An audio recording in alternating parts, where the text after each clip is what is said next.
Bienvenue dans le système. La nuit venue, la maison s'apaise. Les lumières s'éteignent. La télévision se tait. Le téléphone reste immobile sur la table. On pourrait penser que la journée est terminée. Mais pour les systèmes numériques de la maison, la nuit n'est qu'une autre période de fonctionnement. Même lorsque l'écran du téléphone est éteint, celui-ci peut se connecter au serveur. Il vérifie les messages, il sauvegarde les photos, il met à jour les applications, il actualise les informations de localisation. La télévision recherche de nouveaux logiciels. La montre connectée synchronise les données de santé. Une caméra envoie des informations d'état à un service distant. Le routeur maintient les connexions actives. Alors que vous ne faites rien, vos appareils continuent de communiquer. À première vue, il n'y a rien d'inhabituel à cela. Les appareils modernes doivent communiquer pour pouvoir fournir des services.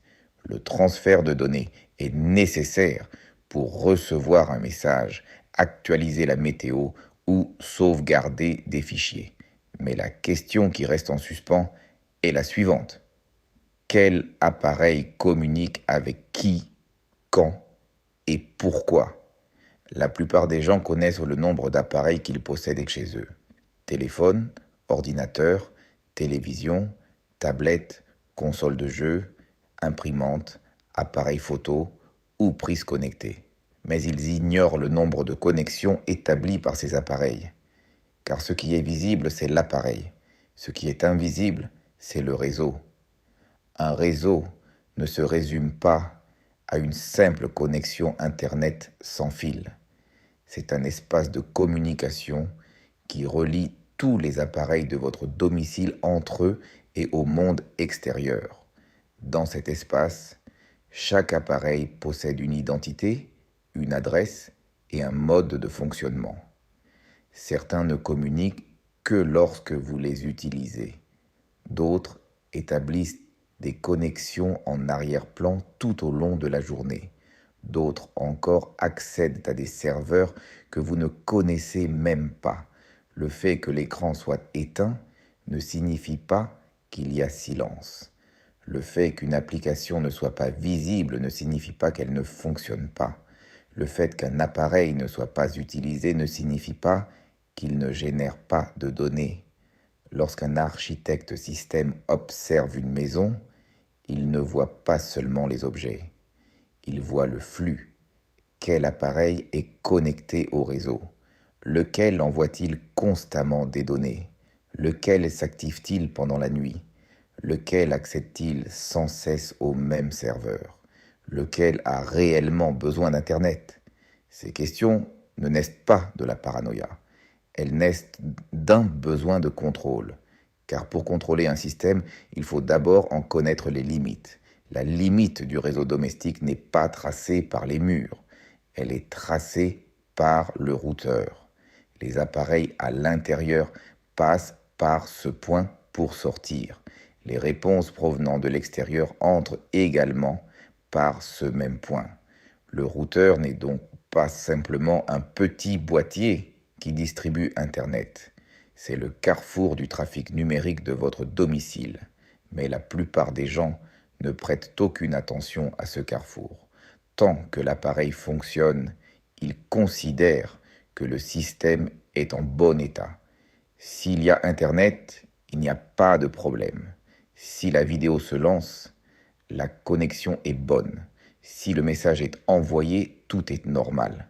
Or, un système qui fonctionne n'est pas forcément un système qui fonctionne correctement.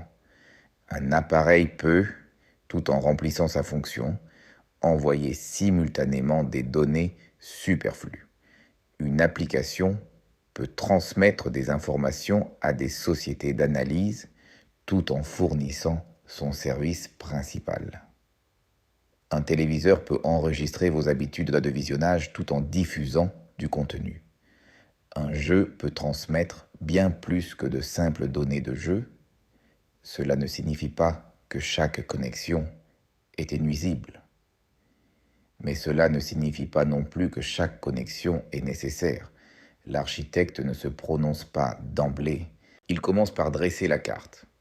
On ne peut pas gérer la circulation dans une ville sans en voir les routes. On ne peut pas assurer la sécurité d'un réseau sans en voir les connexions. On ne peut pas décider quoi bloquer sans savoir quel appareil va dans quelle direction.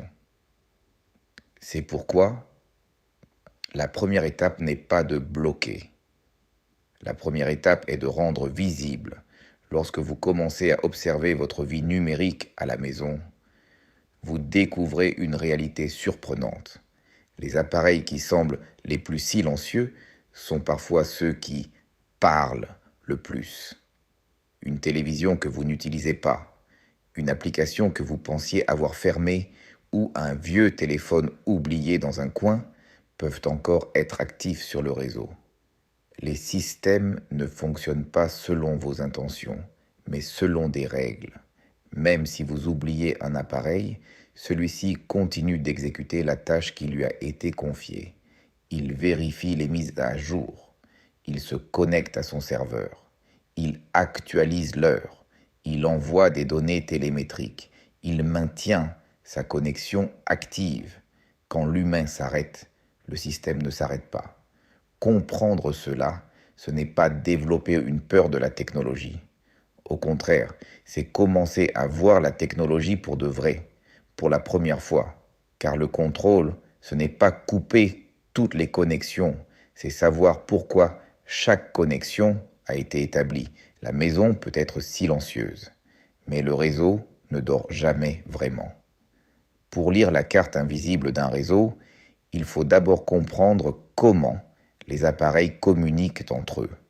Sur Internet, aucune connexion n'est sans destination. Les données partent d'un endroit, se dirigent vers une adresse précise et attendent une réponse. Chaque appareil de votre maison possède une identité au sein du réseau. Le routeur lui attribue une adresse IP locale. Cette adresse indique la position de l'appareil sur le réseau domestique. Le téléphone, l'ordinateur et la télévision peuvent être connectés au même réseau, mais chacun est identifié par une adresse différente. Tout comme chaque immeuble d'une ville possède une adresse, chaque appareil du réseau possède également une adresse. Mais l'adresse IP ne dit pas tout. Il existe un autre identifiant lié aux cartes réseau des appareils. On l'appelle l'adresse MAC. Le routeur distingue souvent les appareils grâce à cette adresse. Lorsque vous voyez un appareil inconnu s'afficher à l'écran, la suite de lettres et de chiffres que vous voyez peut être sa signature sur le réseau. Mais connaître l'identité d'un appareil ne signifie pas savoir à qui vous vous adressez. Lorsque vous ouvrez une application, vous effectuez l'opération à l'aide d'un nom compréhensible. Vous saisissez le nom d'un site web ou vous appuyez sur l'icône de l'application. Le réseau, quant à lui, fonctionne avec des adresses et non avec des noms. C'est là que le DNS entre en jeu. Le DNS est un annuaire invisible qui traduit les noms sur Internet en adresses techniques. Lorsque vous demandez un nom de domaine, votre appareil commence par demander à quel serveur ce nom appartient. Une fois l'adresse connue, la connexion est établie. L'utilisateur voit simplement la page s'ouvrir, mais en arrière-plan, une requête a été envoyée, une adresse a été trouvée et une connexion a été établie. Pense à une simple application météo. Tu pourrais croire que l'application se connecte uniquement à un serveur fournissant des informations météorologiques. Or, elle peut également accéder simultanément à un service de localisation, à une plateforme d'analyse, à un réseau publicitaire, à un système de signalement d'erreurs et à un service de notification. À l'écran, vous ne voyez qu'une seule opération. Sur le réseau, en revanche, plusieurs portes s'ouvrent. Ces portes n'ont pas toutes le même objectif. Une connexion est nécessaire au fonctionnement de l'application. Une autre mesure les performances. Une autre analyse le comportement d'utilisation. Une autre encore vérifie l'identité publicitaire. Certaines sont mises en place pour des raisons de sécurité, d'autres génèrent des données commerciales. C'est pourquoi il ne suffit pas d'évaluer le trafic de données simplement en termes de présent ou absent. L'architecte classe les connexions, les indispensables, celles qui sont auxiliaires, celles qui assurent la surveillance, celles dont la nature est inconnue, celles qui présentent un risque. Sans cette classification, le blocage peut perturber le système. Vous bloquez un nom de domaine et l'application ne fonctionne plus. Vous considérez un service comme superflu, mais la procédure de connexion en dépend. Le contrôle ne consiste pas à ériger un mur au hasard. Il s'agit de comprendre la fonction de la connexion. Les données sont acheminées sous forme de paquets au sein du réseau. Un contenu volumineux est divisé en petites parties, acheminé vers sa destination, puis réassemblé à l'autre bout. Lorsque vous regardez une vidéo, vous ne voyez qu'un seul flux. En réalité, des milliers de paquets de données parviennent à votre appareil. Le système organise tous ces éléments sans que vous vous en rendiez compte. Le routeur suit la destination de ces paquets. Lorsque votre téléphone, votre télévision et votre ordinateur utilisent la même connexion, il veille à ce que les réponses parviennent au bon appareil. C'est pourquoi le routeur n'est pas seulement un point de passage, c'est aussi un gestionnaire. Cependant, la plupart des routeurs standards n'affichent pas l'historique détaillé du trafic. Vous pouvez voir les appareils connectés et le volume de données, mais vous ne pouvez pas toujours savoir à quel nom de domaine ils accèdent ni à quelles heures ils sont actifs. Un message arrive, une vidéo s'ouvre, les décisions qui se prennent entre les deux restent invisibles. Une partie de ces décisions est prise par l'appareil, une autre partie est définie par le développeur de l'application. Vous n'avez qu'à appuyer sur le dernier bouton. C'est pourquoi le contrôle numérique va bien au-delà des autorisations affichées à l'écran. Il est important de désactiver l'autorisation d'accès à la caméra d'une application. Mais savoir à quel serveur elle se connecte relève d'un tout autre niveau. Les autorisations gèrent les portes à l'intérieur de l'appareil. Les règles réseau gèrent les voies d'accès vers le monde extérieur. La véritable carte se dessine lorsque ces deux niveaux sont considérés ensemble. À quoi accède-t-on à l'intérieur de l'appareil? Où se connecte-t-on via le réseau? Quand la connexion est-elle établie? À quelle fréquence cela se répète-t-il? Pour l'architecte, ce n'est pas une connexion isolée qui importe, mais le modèle de comportement. Si un appareil accède au même serveur chaque nuit à la même heure, il s'agit d'une routine. S'il se connecte soudainement à une adresse inconnue, il s'agit d'un changement. On ne peut pas détecter un comportement anormal sans connaître le comportement normal. C'est pourquoi la sécurité ne commence pas par le blocage, mais par la définition d'une ligne de base. Le son d'un système ne réside pas dans un paquet isolé, mais dans ses répétitions. Lorsque vous commencez à lire la carte, Internet cesse d'être un vide invisible.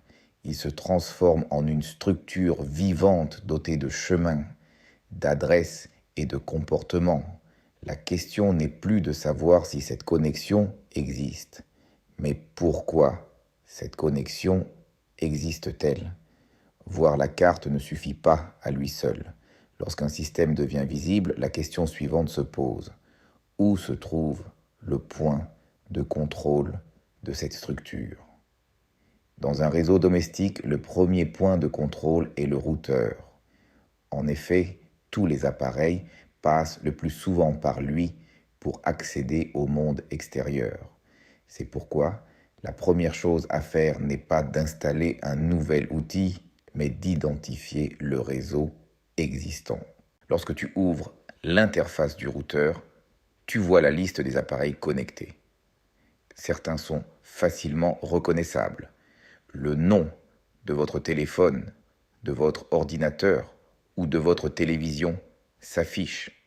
D'autres, en revanche, n'apparaissent dans la liste qu'avec le nom du fabricant, une adresse IP ou une étiquette de périphérique incompréhensible. Tout appareil que vous ne reconnaissez pas n'est pas nécessairement dangereux. Mais aucun appareil inconnu ne doit rester sans faire l'objet d'une vérification. L'architecte commence par dresser un inventaire. Combien y a-t-il d'appareils connectés? Lesquels vous appartiennent? Lesquels appartiennent aux membres de votre famille? Lesquels ne sont plus utilisés depuis longtemps? Lesquels ne sont actifs qu'à certaines heures? Lesquels ont réellement besoin d'Internet? Un pare-feu mis en place sans répondre à ces questions n'est qu'une supposition. La deuxième étape consiste à définir des limites.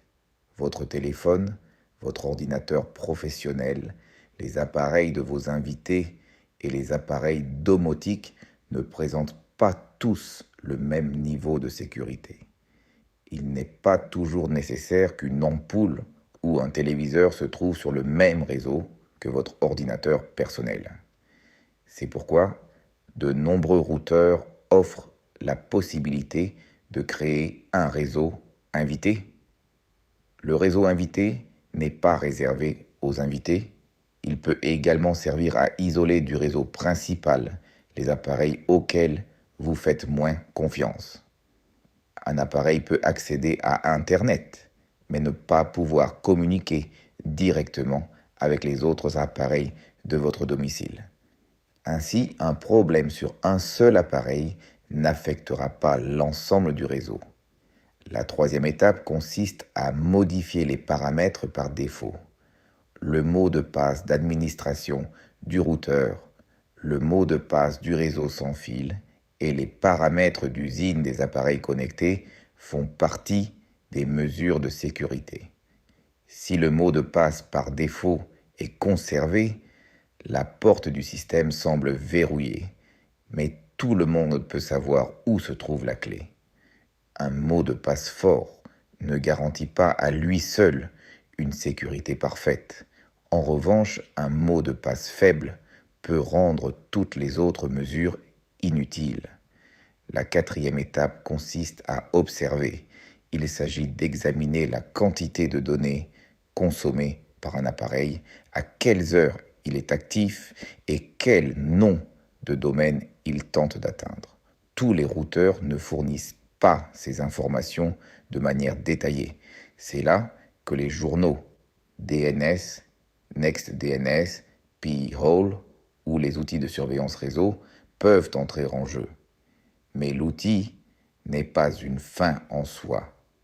L'objectif est de rendre lisibles les connexions invisibles. Lorsque vous constatez qu'un téléviseur accède plusieurs centaines de fois par jour au même nom de domaine d'analyse, vous ne vous basez plus sur une supposition, mais sur une observation.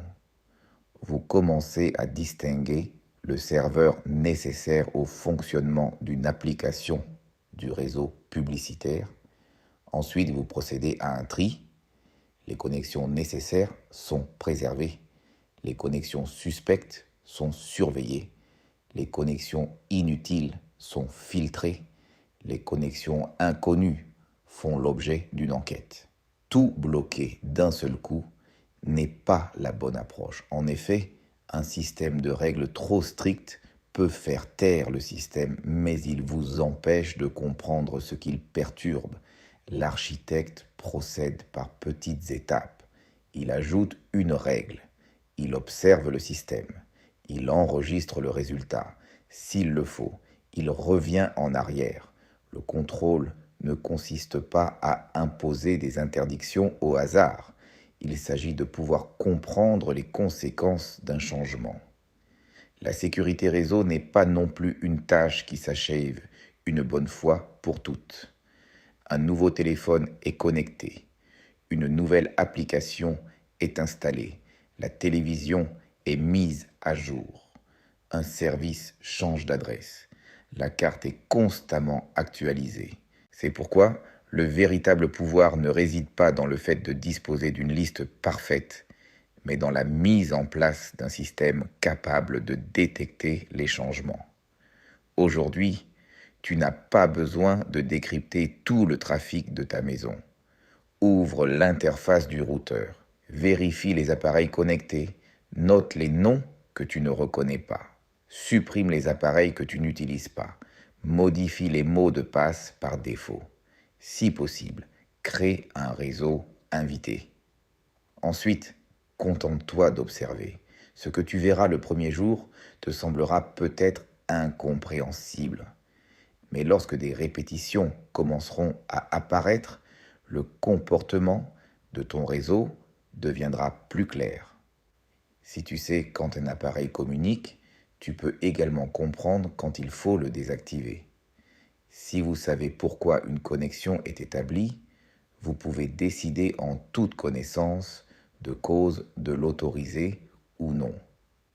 C'est là que réside la différence entre l'utilisateur et l'opérateur. L'utilisateur est satisfait lorsque le système fonctionne. L'opérateur sait comment le système fonctionne. Les murs de la maison protègent votre espace physique. Les règles du réseau, quant à elles, définissent les limites de votre espace numérique. Si vous ne tracez pas vous-même ces limites, ce sont les appareils, les applications et les services externes qui le feront à votre place. Je suis architecte. Nous nous reverrons dans le prochain enregistrement. Le jour venu, tu comprendras pourquoi ces enregistrements existent. État du système. Actif. Protocole.